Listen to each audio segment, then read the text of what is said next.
The gate wasn't just beige, it was aggressively beige. It was the color of a dentist's waiting room, where you know you're about to get a root canal and they've run out of Novocaine. It was also locked. I stood there, blinking in the mid-July heat, holding a 50-pound bag of chicken feed in my left hand and a certified letter in my right.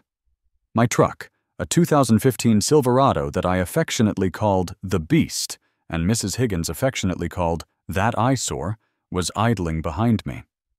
"Can I help you, Jack?" I didn't need to turn around to know she was there. I could smell the lavender laundry detergent and the distinct metallic scent of absolute authority. Mrs. Higgins, president of the Whispering Pines Homeowners Association, the Beige Banshee. I turned slowly. She was standing on the other side of the wrought iron bars, clutching a clipboard like it was the 10 Commandments. "The code isn't working, Brenda," I said, trying to keep my voice level, "and neither is the remote." She offered a tight, sympathetic smile that didn't reach her eyes. It was the kind of smile a shark might give a seal before dragging it into the depths. "Oh, the code works fine, Jack. For residents." "My dad is a resident," I pointed out. "I'm delivering food for his chickens. Chickens that, may I add, were here about 30 years before your beige gate was." "The chickens are grandfathered in," she conceded, tapping her pen against the clipboard. "Your truck, however, is not." I looked back at the Beast. It had a little mud on the tires, maybe a dent in the bumper. It was a truck. It did truck things. "Brenda, what are you talking about?" "Section 4, Paragraph C, Clause 2, she recited, without looking down. "All vehicles traversing the primary access road must maintain a curb weight of under 4,000 pounds to preserve the structural integrity of the asphalt aesthetic." Also, Section 9 regarding visual harmony. Your truck is distinctively inharmonious. Inharmonious? I dropped the chicken feed. A puff of dust settled on my boots. "It's a pickup truck. It's American steel. It's harmonious with the concept of doing actual work. It's loud, Jack, and it leaks oil. We had a vote last night. Emergency session." I didn't get an email. "It went to the homeowners," she said sweetly. "Your father didn't attend. He was busy. He was probably asleep. He's 72. Well, the vote passed. The access road is now restricted to passenger sedans and approved SUVs. No commercial vehicles, no heavy machinery, and certainly no beasts." I stared at her. I stared at the gate. The barn, my dad's barn, was exactly 200 yards away. I could see the roof. I could walk there in 3 minutes. But I couldn't carry a rebuilt transmission for a 1978 John Deere tractor in my arms. "So I'm banned," I said flatly. "The road is banned," she corrected. "You are welcome to walk. It's great cardio." "I have tools, Brenda. I have feed. I have a dad who thinks Wi-Fi is a government plot to steal his dreams. I need to drive there." "Then perhaps you should buy a Prius," she suggested. And then, with a terrifying finality, she turned and walked away toward her pristine alabaster McMansion. I stood there for a long moment. I looked at the chicken feed. I looked at the gate. "I hate beige," I whispered. The walk to the barn took 5 minutes because I was dragging the feed sack and seething. By the time I kicked open the side door of the barn, I was sweating and ready to fight a bear. "You look like you swallowed a lemon whole," a voice grunted from under the tractor. All I could see of my father was a pair of oil-stained work boots and blue coveralls. "She blocked me, Dad," I said, dropping the feed with a thud. "Higgins, she put up an electronic gate and banned my truck." Frank slid out from under the massive green machine on a creeper. He was wiping grease off his hands with a rag that was greasier than his hands. He looked at me, squinting through bushy eyebrows. "The beige banshee strikes again?" "She cited asphalt aesthetic integrity," I said, grabbing a beer from the mini-fridge he kept next to the drill press. "She told me to buy a Prius." Frank let out a bark of laughter that turned into a cough. A Prius? You? You'd look like a bear riding a tricycle. It's not funny, Dad. How am I supposed to get the new transmission in here? I can't carry an engine block down the shoulder of the county road. Frank sat up, cracking his back. Well, I ain't selling. I told her that last week when she offered to buy the eyesore barn to build a yoga pavilion. I told her the only yoga happening here is me bending over backwards to ignore her. That doesn't solve my problem. I need access. I paced around the barn. It was a magnificent structure, older than the country itself in spirit, if not in timber. It smelled of diesel, hay, and old wood. It was an island of reality in a sea of homeowner association fantasy. Read the bylaws, Frank said, taking the beer from my hand and taking a long swig. Know your enemy. I don't have the... In the drawer. Under the manuals. I pulled open the rusty filing cabinet. There, sitting beneath a manual for a 1982 thresher, was the thick, bound copy of the Whispering Pines Covenants, Conditions and Restrictions. I sat on a hay bale and started reading. It was painful, it was dry, it was written by people who thought fun was something you scheduled between 4:15 p.m. and 4:15 p.m. on alternate Tuesdays. Section 4, Roadways. Section 5, Lawns. Section 6, Airspace, no drones. Section 7, Fences. I flipped pages aggressively. Surface rights, surface maintenance, curbside appeal. I stopped.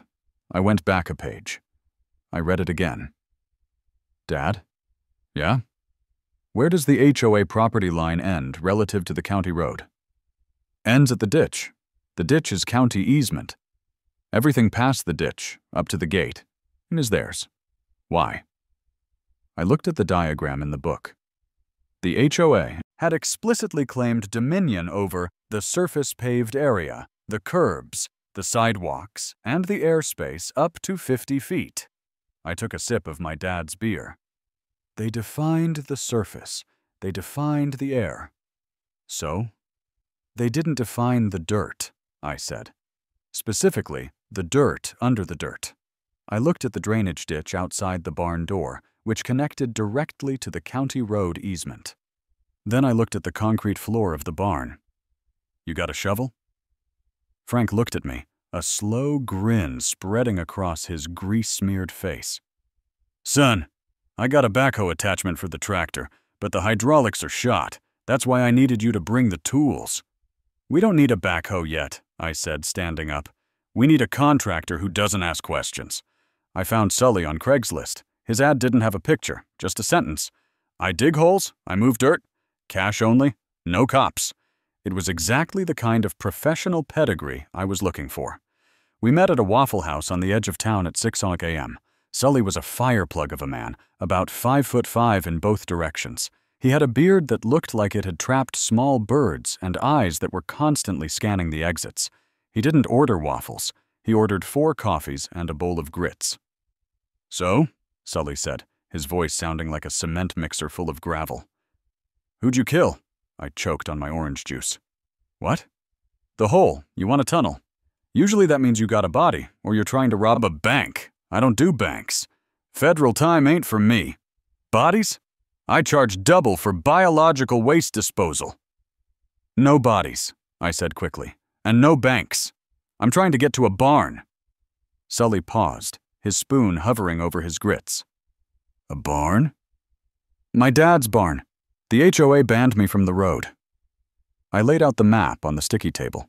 I showed him the county road, the drainage ditch, the 200 yards of pristine St. Augustine grass owned by the HOA, and the barn.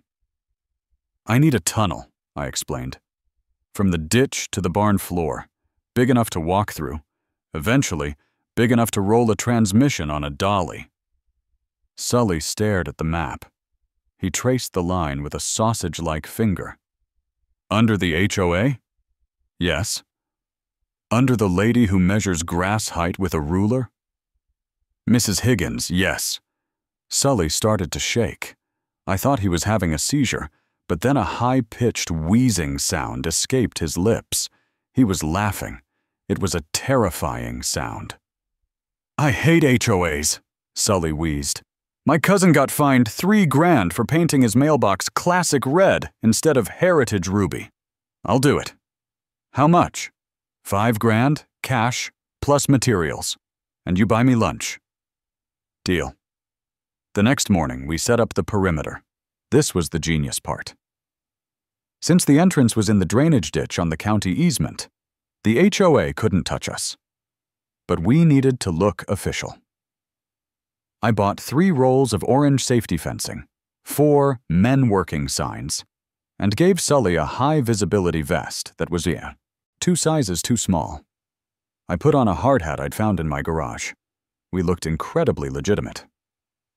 All right, Sully said, spitting into his hands. We start horizontal. We gotta go under the roadbed first, then angle up toward the barn foundation. We started digging. The first hour was exhilarating. We were rebels. We were subterranean freedom fighters. The dirt was soft, loamy clay. We were making progress. Then at 10:30 a.m., a white Lexus SUV slowed to a crawl on the road above us. The window rolled down. It was the Banshee. I leaned on my shovel, wiped sweat from my brow, and gave a cheerful wave. Morning, Brenda. She lowered her sunglasses. She looked at the signs. She looked at the ditch. She looked at the pile of dirt we were carefully tarping. What are you doing, Jack? Her voice was tight. Civil engineering, I called back. Erosion control, very technical stuff. County mandate. You know how it is with sediment displacement. I was stringing random words together. It was a gamble. I didn't receive a notification about county work, she said, suspicious. Oh, it's probably in the mail. Or maybe it got lost in the aesthetic review. I smiled. She narrowed her eyes. Ensure that no debris enters the roadway. And if I see one speck of mud on the asphalt, I'm calling the sheriff. Wouldn't dream of it, Brenda. Drive safe. She rolled up the window and drove off. Sully watched her go. That her? That's her. Man, Sully grunted, driving his spade into the earth. I'm gonna enjoy digging under her gazebo. Less talking, more digging, I said. We need to get 5 feet in before she comes back. We got 4 feet in. Then we hit the rock. It wasn't just a rock. It was a geological event. It was a granite boulder the size of a Kia Sorento, sitting directly in our path, mocking us. Sully hit it with his shovel. Clang! He hit it again. Clang!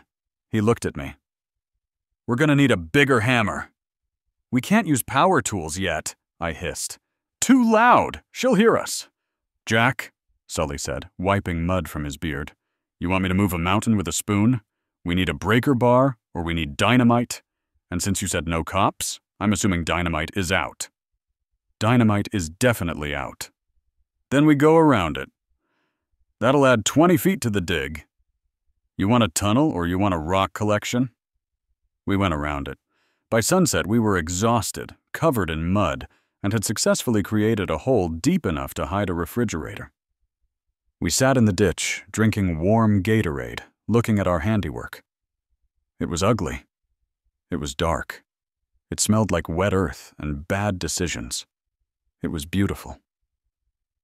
Hey, Sully said, pointing with his bottle. You hear that? I listened. Sirens. Coming fast. I scrambled up the bank of the ditch just in time to see a sheriff's cruiser pull onto the shoulder, lights flashing blue and red against the twilight. Officer Miller stepped out. I knew Miller. We'd gone to high school together. He looked tired. Jack, Miller sighed, adjusting his belt. Please tell me you aren't burying a body. Erosion control, Miller, I said, trying to look innocent while covered head to toe in muck. Uh-huh, Miller said. He looked at the hole. He looked at Sully, who was trying to look invisible in a neon vest. Then he looked at his notepad. I got a call about an unauthorized excavation threatening the structural integrity of the community entrance and a suspicious vagrant in high-vis gear. Sully isn't a vagrant, I said. He's a specialist. Specialist in what? Subterranean logistics. Miller rubbed his eyes. Jack, is this about the gate? Frank told me about the gate. It's about freedom, Miller. And drainage. Mostly drainage. Miller walked to the edge of the ditch. He peered into the gloom of our tunnel entrance. He looked at the HOA gate, then back at us. He hated Ms. Higgins almost as much as I did ever since she cited his patrol car for excessive idling while he was writing a ticket. Technically, Miller said slowly, the ditch is county, as long as you don't undermine the road surface. We're going deep, Sully piped up. Real deep. Miller suppressed a smile. Right, well, I don't see any violation here, just two men. Mitigating erosion. He turned back to his car. But Jack? Yeah? If she calls me again about noise, I have to come back. Keep it down. You got it, Miller. As he drove away, I turned to Sully. He was grinning. We got the law on our side, Sully said. Now, let's go rent that excavator. Renting an excavator is alarmingly easy. You need a credit card, a driver's license, and the ability to look a man in the eye and say, I know what I'm doing, even when you clearly do not. The machine was a Kubota K0083. It was compact, orange, and adorable in the way a baby hippo is adorable. Small, but capable of crushing you against a wall if you aren't careful. It's a micro-excavator, the rental guy, a man named Earl who chewed unlit cigars, told us. Fits through a standard doorway. Digs 7 feet deep. Don't tip it over. Has anyone ever tipped it over? I asked. Tuesday, Earl grunted. Guy tried to dig a koi pond on a 40-degree slope. Now he has a koi slide. We towed it back to the site behind the beast. Sully looked at the excavator with pure lust. She's beautiful, he whispered. I'm gonna name her Betsy. Betsy is loud, Sully, I pointed out as we unloaded it into the ditch. We fire this up, and Higgins is going to hear it from her sunroom. Sound travels. Then we muffle it, Sully said, patting the roll cage. How? Hay bales, and egg crates, and maybe a mattress. We spent the next 3 hours engaging in what I can only describe as redneck acoustical engineering. We built a shed over the tunnel entrance using plywood, tarps, and about 40 bales of hay I borrowed from Frank's barn. To the casual observer, it looked like a very depressed nativity scene. Inside, we lined the walls with old carpet scraps and egg cartons. Moment of truth, Sully said. He turned the key. The diesel engine roared to life. Clack, clack, clack, roar. Inside the shed, it was deafening. Outside, standing on the county road, it sounded like a very angry lawnmower 3 streets over. Acceptable! I yelled over the noise. What? Sully yelled back. I said it's acceptable. Dig! The progress was immediate. Betsy ate through the clay like it was chocolate mousse. Sully was a surgeon with the controls. He carved out the tunnel, dumping the spoil into a custom cart we'd rigged up, a wheelbarrow with a rope, which I then hauled out to the ditch. We were 10 feet in, then 20. We were passing under the county road easement and approaching the invisible line of the HOA dominion. Then the inevitable happened. I was outside, trying to discreetly spread fresh dirt along the ditch bank to hide the volume, when I saw the golf cart. It wasn't just a golf cart. It was a tactical golf cart. It had a lift kit, aggressive tread tires, and a roof rack, and driving it was Mrs. Higgins. She pulled up to the edge of the ditch, the electric motor whining to a halt. She stepped out, holding her phone. On the screen was a decibel meter app. Jack, she shouted. I signaled Sully to kill the engine. The silence that followed was heavy. Afternoon, Brenda, I said, leaning on my shovel. Nice wheels. Going off-roading? I am investigating a noise complaint, she said, thrusting the phone toward me. I registered 65 decibels from my patio. The community limit for continuous noise is 60. Must be the wind, I said. Or cicadas. It's a big year for bugs. Cicadas do not sound like a diesel engine, Jack. What is in that shed? She pointed a manicured finger at our hay bale fortress. It's a generator, I lied smoothly. We're testing it. Testing a generator? In a ditch? It's for charity, I improvised. Orphans. We're refurbishing vintage generators for orphans in warmer climates. They need power for their fans. She stared at me. Her eyes scanned the hay bales, the tarp, and the mud on my face. She knew I was lying. She just couldn't prove how. The bylaws strictly prohibit the operation of industrial machinery within 500 feet of a residence, she said. Technically, Brenda, I'm on county land. This ditch is under the jurisdiction of the Department of Public Works. Your bylaws stop at the grass line. I pointed to the perfectly edged line of St. Augustine grass 3 feet away. She took a step forward, her toe hovering over the grass line. If that noise continues, I will petition the board for an injunction against nuisance activities adjacent to the community. You do that, I said. And while you're at it, you might want to check Section 12 regarding harassment of county-sanctioned erosion specialists. I think the fine is pretty steep. She glared at me, turned on her heel, and marched back to her golf cart. As she drove away, she made a point of driving slowly, watching me in the rearview mirror. I went back into the shed. She gone? Sully asked. She's gone. But we're on a clock. Full throttle, Sully. We need to be under the gazebo by Tuesday. By day 4, the tunnel, which we had christened the Freedom Tube, had taken on a life of its own. It was 4 feet wide and 6 feet high, shored up with 4x4 posts and plywood headers every 3 feet. It smelled of damp earth, diesel exhaust, and the spicy Italian sub Sully insisted on eating for lunch. We had run an extension cord from the generator, stringing up Christmas lights along the ceiling. It gave the whole place a festive, subterranean speakeasy vibe. We had a cooler full of Gatorade and Dr. Pepper. We even had a designated thinking chair, an overturned bucket, for when we hit an obstruction. We were roughly 50 yards in.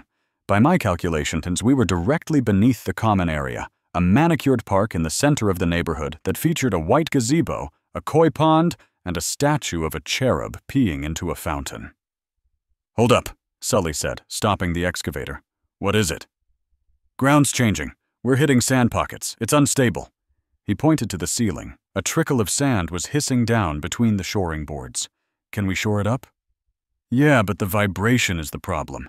This sand transmits vibration like a drum. If I hammer too hard down here, things are going to shake up there. How much shake? Sully shrugged. Maybe a little rattle. Maybe we tip over a bird bath. Keep going. Just go gentle. Sully did not go gentle. He was a man of vigor. That evening, I decided to attend the monthly HOA town hall meeting. I needed to gauge the enemy's awareness. I washed the mud off, put on a collared shirt, and walked through the front gate, using the pedestrian code, which Higgins hadn't revoked yet. The meeting was held in the community center, a building that smelled of floor wax and judgment. There were about 30 residents there, sitting on metal folding chairs. Mrs. Higgins sat at the front, behind a table draped in a beige tablecloth. Next item on the agenda, Higgins announced, adjusting her reading glasses. The tremors. A murmur went through the room. A man in the second row, Mr. Abernathy, stood up. He was wearing a sweater vest, despite it being 80 degrees out. It knocked over my gnome, Abernathy shouted, his voice trembling. My rare Bavarian garden gnome fell right off its pedestal at 2:00 p.m. today, smashing into pieces. And my dog has been barking at the floor, a woman in the back added. Barking at the carpet, like there's a ghost. It's not ghosts, Higgins said, her eyes scanning the room until they landed on me. I suspect it is distinctively human activity. I raised my hand. Yes, Jack? She sighed. Has the board considered fracking? I asked innocently. The room went silent. Fracking? Abernathy asked. Hydraulic fracturing, I said, standing up and adopting my most serious voice. I read an article. The county next over just approved some test sites. Shockwaves travel miles through the bedrock. It causes micro-earthquakes. That's ridiculous, Higgins snapped. There is no fracking in this county. That's what they want you to think, I said. Big oil is sneaky, Brenda. They drill horizontal. They could be miles away, drinking your milkshake right now. I saw the panic set in. These were people who believed 5G towers caused gluten intolerance. The idea of secret oil drilling was like catnip to them. "My water did taste funny yesterday," someone whispered. "And I heard a humming noise," another shouted. That was definitely Betsy. "Mrs. Higgins!" Abernathy yelled. "What are you doing to protect us from the frackers?" I'm doing nothing because it's not happening," Higgins stammered, losing control of the room. "Typical," I shouted. "The board ignores the real threats while persecuting innocent truck owners. We demand a geological survey." "Yes, a survey!" the crowd chanted. Higgins looked ready to explode. She banged her gavel. "Order, order! I will look into the county permits. Next item." I sat back down, hiding a smile. I had bought us time, but a geological survey was the last thing I wanted. If they scanned the ground, they'd find a hollow tube filled with Christmas lights and 2 idiots. We had to finish fast. The next day, we were moving at breakneck speed. Sully was pushing Betsy to her limits. We were closing in on the final stretch, the last 50 yards to the barn. We were tired. We were complacent. And that is when the universe likes to remind you that physics is undefeated. We were digging under the space between the gazebo and the community pool. "Tree root," Sully called out. "Big one." I shone the flashlight. A thick, gnarled root was blocking the path. "Cut it?" I asked. "If I cut it, the tree might die. If the tree dies, Higgins investigates. We gotta go under it." "Deep dive. Do it." Sully angled the bucket down. He scooped. He scooped again. Crunch! It wasn't the sound of dirt. It was the sound of plastic shattering. "Oh," Sully said. "What was that?" "I think I hit a rock, or a pipe." We both froze. We listened. Hiss. Then gurgle. Then a sudden high-pressure spray of water erupted from the floor of the tunnel like a geyser. "Water!" Sully screamed, shielding his face. It hit me in the chest. It was cold, and it smelled strongly of chlorine. "It's the pool!" I yelled. "You hit the filtration line. Plug it, plug it. With what, my finger?" The tunnel floor was turning into soup instantly.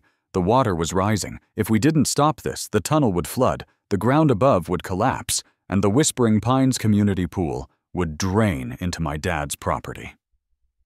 "The insulation!" Sully shouted, pointing to a stack of foam boards we were using for soundproofing. I grabbed a board and slammed it over the breach. The pressure was immense. It sprayed out the sides, soaking me. "Get the quickset!" I roared. Sully scrambled back to the supply cart and grabbed a bag of rapid-setting concrete mix. He tore it open with his teeth and poured the dry powder directly onto the leak. "More!" He poured another bag. Then he jumped on top of the foam board, using his weight to hold it down. The water mixed with the concrete, creating a fast-hardening sludge. We sat there for 10 minutes, Sully sitting on a pile of wet concrete, me holding the sides with the duct tape, breathing heavy. The hissing stopped. "Did we fix it?" Sully whispered. "I think so." "Is the pool gonna be empty?" "It's a return line. We probably only lost a few hundred gallons. The autofill system will handle it." "Good. Good." "However," I said, looking up, "we have created a void." "A void?" "We washed out a lot of dirt before we plugged it. Gravity is going to want that space back." "You think—" Above us there was a muffled thump. "We need to check topside," I said. "Now!" It was 2:00 a.m. We crawled out of the tunnel, covered in blue concrete slime. We grabbed shovels and a bag of topsoil and ran across the field, keeping low to avoid the streetlights. We reached the spot near the pool equipment shed. There, in the middle of the pristine emerald green lawn, was a sinkhole. It wasn't huge, maybe 2 feet wide, but it was deep. It looked like the earth had just opened its mouth to yawn. "Oh God," I said. "Higgins walks her corgi here at 6:00 a.m. If Mr. Puffles falls in a hole, we're dead." "Fill it," Sully hissed. We started shoveling dirt into the hole. It took 5 bags. We packed it down. But now we had a bare patch of dirt in a sea of perfect grass. "We need sod," I said. "Where are we going to get sod at 2 a.m.? I looked around. I saw Mrs. Higgins' front yard across the street. Her prize-winning landscaping. "Don't," Sully said. "That's a felony." "It's justice," I corrected. I ran across the street. I found a spot behind her azalea bushes, shielded from the streetlights. I carefully cut a 2x2 square of sod. I carried it back like it was the crown jewels. We placed it over the patch. I stomped it down. It was a perfect match. "Hey!" We both spun around. Standing on the pool deck, wrapped in a towel, was a teenager. It was Kyle, the kid who lived in 4B. He was holding a vape pen and looking terrified. Are you guys burying a body?" Kyle squeaked. I looked at Sully. Sully looked at Kyle. Sully raised his shovel menacingly. "No," I said quickly, pushing Sully's arm down. "Kyle, listen to me. You didn't see us." "You're the guy with the loud truck," Kyle said. "My mom hates you." "Your mom is a wonderful woman," I said. I reached into my pocket. I pulled out a soggy $20 bill. "Kyle, have you ever seen a sinkhole?" "No." "Exactly. And you didn't see one tonight. You saw raccoons. Big ones. Fixing the lawn." Kyle looked at the money. He looked at the shovel. He looked at the vape pen he, wasn't supposed to have. "Cool," Kyle said, snatching the 20. "Raccoons? Got it." He vanished into the night. We trudged back to the tunnel entrance. "Close one," Sully said. "Too close," I agreed. "We're out of cash, Sully. I spent the last of the budget on that concrete." "We still got 40 yards to go," Sully said. "And I don't work for free. I got alimony." "I know," I said, looking toward the dark outline of the barn. "I have to talk to the financier." "The dad?" The dad. The walk to the barn the next morning felt different. Usually, I walked with the anger of the oppressed. Today, I walked with the anxiety of a man about to ask his father for $5,000 to fund a hole in the ground. Frank was exactly where I expected him to be, sitting on a bucket, staring at the disassembled transmission of the John Deere like it was a complex Sudoku puzzle. "You look like you're about to ask me for a kidney," Frank said without looking up. "Worse," I said. "I need cash." Frank put down his wrench. He wiped his hands on his coveralls, leaving a fresh streak of 10W30 on his thigh. "For what? Did you get arrested? Is this bail money? I told you not to punch the HOA lady." "I didn't punch her. I undermined her. Literally." I pulled up a milk crate and sat down. "Dad, the tunnel is 60 yards in. We are past the road. We are past the drainage easement. We are currently directly beneath the gazebo where Mrs. Higgins holds her Tuesday morning mindfulness and mimosas sessions." Frank's eyes sparkled. "Is that right?" "It is, but we hit a snag. We had a hydrological incident involving the pool plumbing. We fixed it, but it cost us the rest of the operating budget. I need materials. I need lumber for shoring, and Sully won't work for free. He says his ex-wife has a radar for missed alimony payments." Frank leaned back, crossing his arms. "So you want me to pay for a tunnel that, legally speaking, doesn't exist, dug by a man who looks like a pirate, so you can bring me my own tools?" "It's not just about the tools, Dad." I leaned in. I knew I had to sell this. I had to appeal to Frank's deepest desire, to be a nuisance to the establishment. "Think about the future," I whispered. "Once this tunnel is done, we have a secure subterranean supply line. The HOA has banned commercial deliveries, right? No heavy trucks?" "Right." "Well, with the tunnel, we can bring in anything. Fertilizer, diesel, unpasteurized milk. We could smuggle in a whole cow if we greased it up enough. We become a sovereign nation, Dad, an island of freedom in a sea of beige tyranny."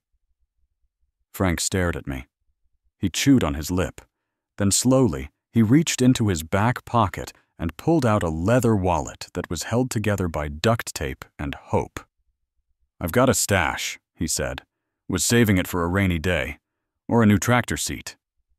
But this sounds better." He handed me a wad of cash that smelled like peppermint and old receipts. "Get it done. And Jack? Yeah? Make it wide enough for a keg. I want to host a party when you break through." With the infusion of angel investor capital, the operation went from desperate scramble to industrial revolution. Sully and I went shopping. We didn't just buy lumber, we bought technology. Specifically, we bought a used conveyor belt system from a bakery that was going out of business. "It's for dough," the bakery owner had told us. "But it should handle dirt." It did handle dirt. It handled it beautifully. We set it up in segments. Now, instead of me running back and forth with a wheelbarrow like a medieval serf, Sully would dig, dump the dirt on the belt, and it would hum along the tunnel ceiling, depositing the spoil directly into the camouflage tent in the ditch. "This is living," Sully said, watching the dirt fly by. He had installed a cup holder on the excavator. We made 20 feet that day, then 30. We were flying. But hubris always invites nemesis. On Thursday, I was topside, spreading the spoil, which we were now disguising as berm reinforcement along the ditch, when I saw a truck pull up. It wasn't Higgins. It was a white Ford F-150 with precision surveying on the side. A man got out. He set up a tripod. He aimed a laser theodolite directly at our ditch. I keyed my walkie-talkie. "Sully, red alert. Shut it down." The conveyor belt whirred to a halt. I walked over to the surveyor. "Afternoon, you lost?" "Checking property lines," the man said. He was bored. He didn't look like a hired gun, but he was definitely working for the enemy. "HOA president ordered a verification of the easement boundaries. She thinks the ditch is encroaching on the common area." He looked at the ditch. He looked at the suspiciously large pile of fresh dirt. "That's a lot of sediment." "Storm runoff," I said quickly. "Big storm last week." "Didn't rain last week." "Localized," I said. "Microclimate. Very intense." He squinted at me. "I need to shoot the grade at the bottom of the ditch." If he went into the ditch, he would see the tent. He would see the conveyor belt. He would see the tunnel. "You can't," I said. "Why not?" "Flash flood warning." "It's sunny. There isn't a cloud in the sky." "Upstream," I said, pointing vaguely toward the mountains, which were 200 miles away. "Dam release. Very dangerous. County Ordinance 44B. No personnel in the drainage channel during release hours." He looked at his watch. "I've never heard of that." "It's new. Look, I can't stop you, but if you get washed away, the paperwork is going to be a nightmare for me, and I hate paperwork." While I was talking, I had my hand behind my back, frantically texting Frank. "Turn on the irrigation. All of it.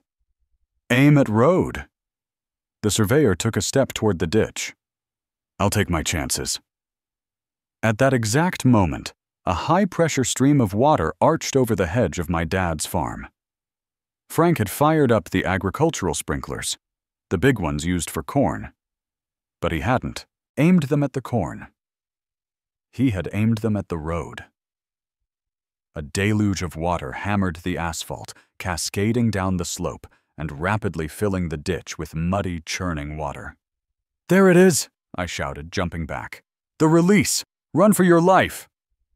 The surveyor grabbed his tripod and scrambled up the bank as the water rushed past, swirling around our camouflaged tent but thankfully obscuring the entrance. "Crazy," the surveyor muttered, wiping water off his shirt. "You were right." "I take erosion very seriously," I said solemnly.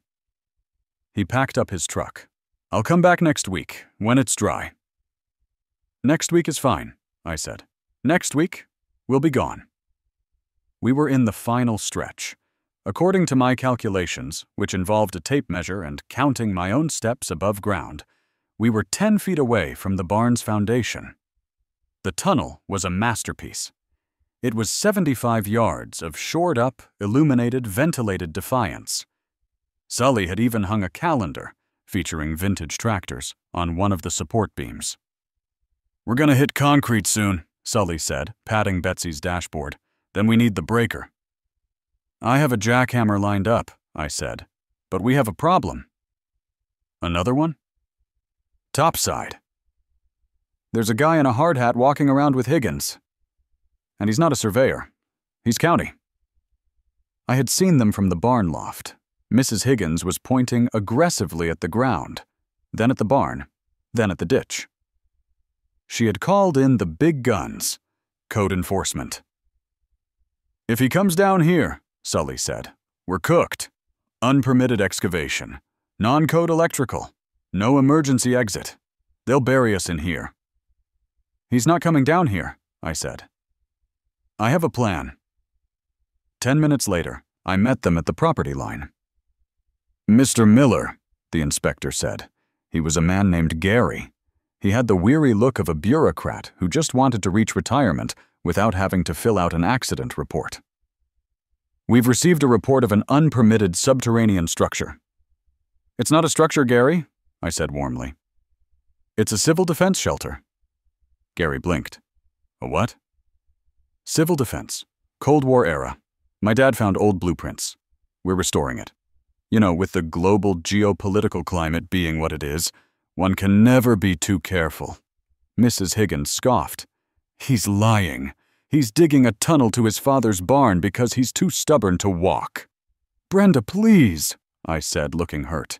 "This is about national security." Gary looked at his clipboard. "Civil defense shelters. That's actually a gray area. Technically, they fall under federal jurisdiction if they're designated fallout zones. Do you have a designation?" "Pending," I said. "But Gary, I'd love to show you, really. I'm proud of the shoring." I gestured toward the ditch. "Right this way." I took a step, then stopped. I turned back to Gary, my face filled with sudden concern. "Oh, actually, do you have your respirator?" Gary paused. "My what?" "Respirator, filter, cartridges. The radon levels down there are spicy." "Spicy?" "Off the charts," I whispered. Geiger counter was clicking like a tap dancer on speed. Plus, we disturbed a pocket of, I want to say swamp gas, but it smells more like sulfur and ancient decay. I've been holding my breath a lot. I coughed dramatically. It was a wet, rattling cough. Gary took a step back. Bureaucrats fear two things: lawsuits and lung disease. I don't have my hazmat gear with me," Gary said. "Oh, that's a shame," I said. "I really wanted you to inspect the header beams. I think they're up to code, but with the methane buildup, who knows?" Mrs. Higgins was turning purple. "He is making this up! Go in there! Do your job!" Gary looked at the dark, muddy hole. He looked at me, coughing into my sleeve. He looked at Mrs. Higgins, who looked like she would bite him if he got too close. "I can perform a visual inspection from the surface," Gary decided. "If I see no evidence of structural compromise to the roadway, I will close the ticket." He walked to the road. He looked at the asphalt. It was flat. It was perfect. "Road looks good," Gary said, checking a box. "Ticket closed. Mrs. Higgins, unless you have evidence of radon poisoning, I suggest you let these men finish their shelter." He got in his truck and drove away. Mrs. Higgins stood there, vibrating with rage. "This isn't over, Jack," she hissed. "I know you're up to something. I'll be watching. I'll be listening. If I hear one power tool, one hammer, I'm calling the sheriff." "Brenda," I said, "you need a hobby. Have you tried knitting?" She stormed off. I went back down the hole. "We good?" Sully asked. "We're good. But we have a problem. She's on high alert for noise, and we're about to start jackhammering through a 12-inch concrete foundation." Sully looked at the wall of dirt in front of us. We can't chip it by hand. No, we need cover fire. I pulled out my phone and checked the weather app. Perfect, I said. What? Thunderstorm rolling in tonight. Severe. Heavy thunder. And it's July 3rd. So? So the HOA does their annual fireworks safety test tonight. Between the thunder and the explosions, we'll have a window. The storm hit at 9 o'clock. It was a proper summer gully washer. Thunder rattled the fillings in my teeth. Simultaneously, down at the community center, the HOA board was setting off test fireworks to ensure they were auditorily appropriate for the holiday. Boom. Crack. Rumble. Now! I yelled. Sully fired up the jackhammer. We were at the end of the line. The dirt was gone. In front of us was the gray, rough face of the barn's foundation. The noise in the tunnel was apocalyptic. The jackhammer screamed. The compressor roared. But outside? Outside, the world was exploding with thunder and pyrotechnics. Rat-tat-tat-tat-tat-tat. Dust filled the air. My teeth chattered in my skull. Sully looked like a demon covered in gray dust, shaking violently as he drove. The steel bit into the concrete. A crack appeared. Then a chunk fell out. We could see darkness on the other side. "Breakthrough!" Sully screamed. He leaned into it. The hammer punched through. A hole the size of a basketball opened up. Then a hole the size of a tire. We stopped the hammer. The silence that rushed in was ringing. We coughed, waving the dust away. We crawled through the jagged opening, pushing aside loose concrete. I stood up. I was standing on oil-stained concrete. I smelled diesel. I smelled old hay. I saw the familiar rusted grill of the John Deere tractor looming above me. We were in. "We did it!" Sully wheezed, wiping his goggles. "We actually did it!" "Welcome to the Promised Land," I said. "Took you long enough," a voice rumbled. Frank was sitting in his folding chair by the workbench. He had 3 cold beers waiting. He cracked one open and handed it to me. "Nice timing," Frank said. "I was getting thirsty." "Happy Independence Day, Dad," I said, taking a long drink. It tasted like victory. Suddenly, the barn door creaked open. The storm was raging outside, rain lashing against the metal roof. A figure stood in the doorway, silhouetted by a flash of lightning. It was Mrs. Higgins. She was wearing a yellow raincoat and holding a flashlight. She looked like the fisherman from a horror movie, if the fisherman wanted to speak to the manager. She stepped inside, dripping water onto the floor. "I heard it," she said, her voice trembling with triumph. "I heard the drilling. I knew it. You're... She stopped. She shone the flashlight at us. Then she shone it at the floor. She saw the hole. The jagged, gaping hole in the concrete, with the tunnel stretching away into the darkness beneath her precious road. Her mouth opened. You undermined the common ground." "Private property," Frank barked. "Get out of my barn, Brenda." "You dug a tunnel!" she shrieked. "This is a violation of everything. Section 1, Clause 1, Section 4, the aesthetic, the—" She marched forward, pointing her finger at me. "I am going to have you arrested. I am going to have this barn condemned. I am going to—" "Brenda!" I interrupted, stepping forward. "What?" she snapped. "Look down." She looked down. She was standing on the edge of the hole. "You are currently standing in a barn," I said calmly, "which is on private land. You, however, did not use the tunnel. You walked through the door. So? So you're trespassing. And in this county? On a farm? At night?" Frank picked up a large, heavy wrench and tapped it thoughtfully against his palm. Clink, clink. "I suggest you leave," Frank said quietly. "Before I call the sheriff and tell him there's a prowler in my barn." Mrs. Higgins looked at Frank. She looked at the wrench. She looked at the hole. She realized for the first time that her bylaws had no power here. The beige curtain had fallen.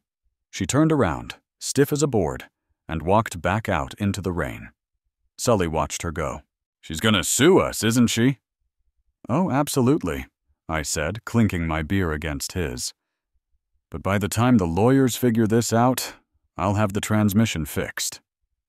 And the milk, Frank added. Don't forget the milk. And the milk, I agreed. To the underground resistance. To the resistance, Sully said. We drank. Outside, the thunder rolled, but for the first time in months, the road to my father's house was wide open.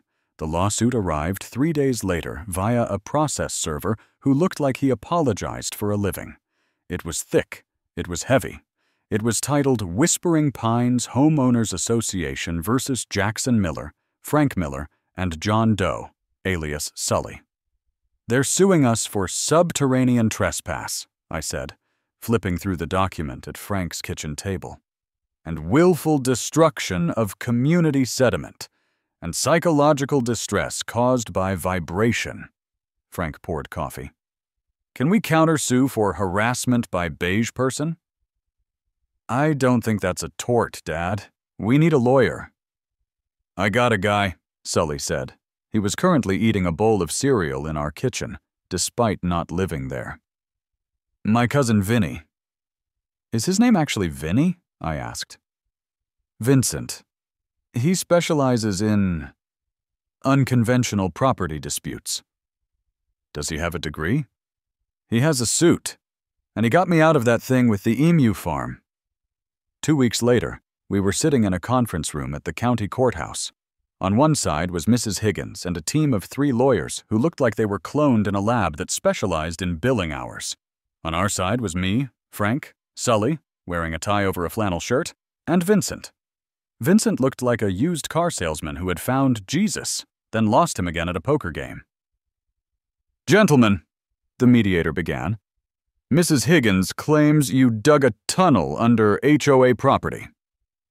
Allegedly, Vincent said, leaning back in his chair, my clients were engaged in a civil defense restoration project. There is no record of a shelter there, Higgins' lead lawyer barked. That's because it was top secret, Vincent countered. Cold War. Very hush-hush. You wouldn't want the Soviets knowing where the tractor parts were hidden, would you?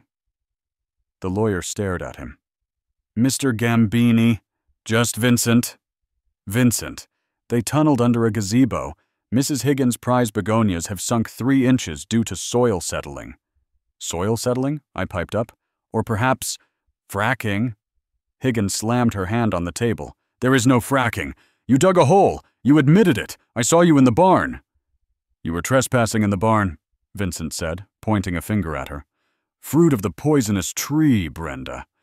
Anything you saw while illegally entering my client's agricultural domicile is inadmissible. It's like basic law stuff. The mediator rubbed his temples. Look, the tunnel exists. The HOA wants it filled in. The cost to fill it in is estimated at $50,000.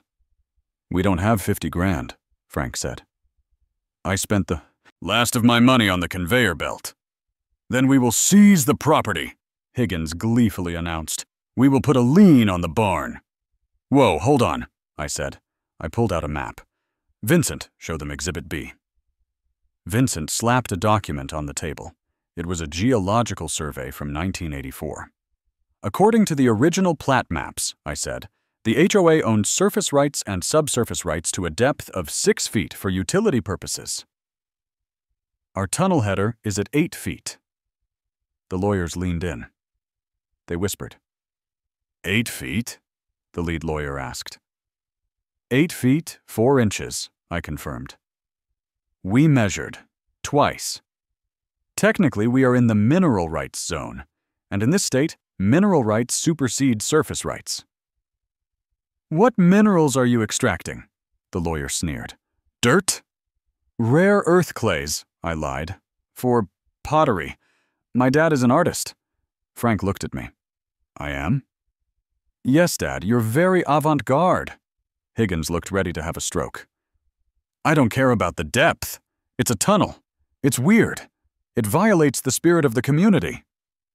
The spirit of the community, Vincent said poetically, is freedom, and also not paying 50 grand to fill a hole that isn't hurting anyone.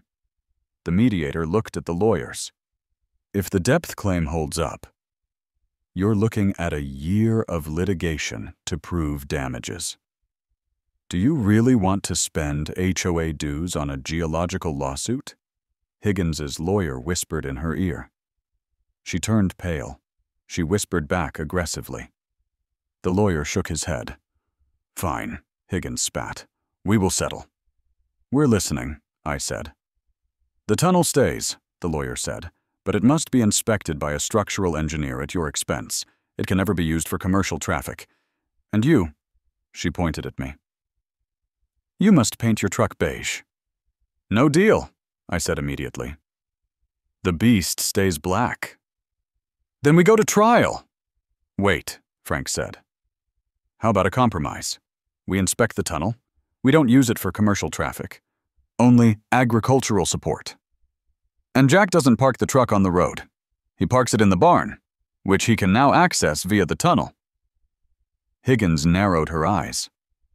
So the truck disappears from the street? Gone, I said. Like a ninja. And the tunnel entrance in the ditch? We'll plant a bush over it, Sully offered. A nice one. Hydrangeas. Higgins considered this. The truck was her primary nemesis. The tunnel was just a symptom. If the truck was gone, she had won the aesthetic war. Fine, she hissed. But if I see one speck of dirt on the road, I sue. 6 months later. The tunnel, now officially named the Miller-Sully Memorial Transit Corridor, is fully operational. We reinforced the walls with proper steel shoring. Vincent knew a guy. We installed permanent LED lighting. Sully even put in a mini-fridge halfway down for hydration stops. It is a marvel of engineering. I park the beast on the county road shoulder, legally. I walk down into the ditch, push aside a very lush plastic hydrangea bush, and unlock the steel door we installed.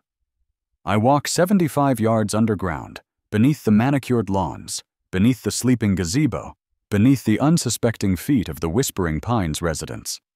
I pop up in the barn, right next to the tractor. Life is good. Hey, Sully says.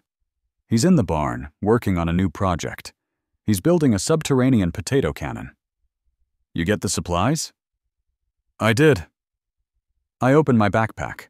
I pull out 2 gallons of unpasteurized milk, a bag of fertilizer that isn't HOA approved, and a neon sign that says open. Frank wants the sign for the man cave, I explain. Sweet. Frank walks in. The tractor is running. We fixed the transmission 3 months ago, but he likes to just let it idle to remind Higgins it still exists. Mail's here, Frank says, tossing a letter on the workbench. It's from the HOA. I open it. Dear resident, due to a sudden and unexplained settling of the soil beneath the community gazebo, the board has voted to install a new, heavier concrete foundation. This will require a special assessment fee of $500 per home. I look at Sully. Sully looks at the ceiling. We might have shaved the margins a little close on the gazebo headers, Sully admits. Just a little, I say. Also, Frank says, grinning, she sent a personal note. I look at the bottom of the letter. In angry red ink, Mendemas Higgins has scrawled, I know you are down there. I can hear you laughing. I grab a shovel. I grab a beer. She's not wrong, I say. I walk to the hole in the floor. Come on, boys. I think the tunnel needs a skylight. Let's see if we can pop up right in the middle of her rose garden. That's a joke, right? Sully asks, following me down. For legal purposes? I pause at the ladder. Yes, it's a joke. But as I descend into the cool, dark earth, listening to the hum of the conveyor belt and the distant rumble of suburban life above, I know one thing for sure. The resistance lives, and it's only 8 feet deep.